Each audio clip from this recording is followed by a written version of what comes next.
नमस्कार मंडळी. आज स्कूलवरून आल्यावर शंभू सारखा मागे लागलेला की मला मॅगी बनवून दे. मग काय लागले कामाला. स्वतःला खायची म्हणून टोमॅटो कापून देत होता, ते पण बटर नाईफने. कढई ठेवून मस्त 2 चमचे तेल टाकलं, थोड्या फिक्क्या मिरच्या टाकल्या कट करून, जिरे टाकले. आता तुम्ही म्हणाल की मॅगीमध्ये जिरे कोण टाकतं? बाई, मला आवडतं. मस्त तडतडले जिरे, त्यावर चिरलेला कांदा परतला. या कांद्याचा रंग गुलाबी की सोनेरी आता ते तुम्हीच ठरवा. कांद्याचा रंग बदलल्यावर मसाले ॲड केले. त्यामध्ये रंगासाठी लाल मिर्च पावडर, धनापूड, गरम मसाला आणि शेवटी हळद टाकली. थोडेसे मसाले परतून घेतले आणि ते जळू नये म्हणून लगेच चिरलेला टोमॅटो टाकला.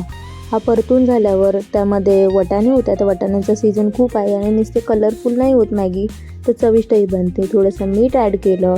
एक साईडला गरम पाणी केलेलं ते ॲड केलं. मस्त उकळी येऊन दिली त्याला. उकळी आल्यानंतर ना शंभूने कुस्करून मला मॅगी दिलेली ती ॲड केली पटकन शिजण्यासाठी. मस्त लो फ्लेमवर ती होऊन दिली 10-15 मिनटं. आणि मॅगी मसाला मी सगळ्यात शेवटी ॲड करते, कारण तो आधीच जर नॉर्मल मसाल्यांसोबत टाकला तर त्याचा पूर्ण वास निघून जातो, त्याचा फ्लेवर निघून जातो. त्यामुळे मी एंडिंगला ॲड करते.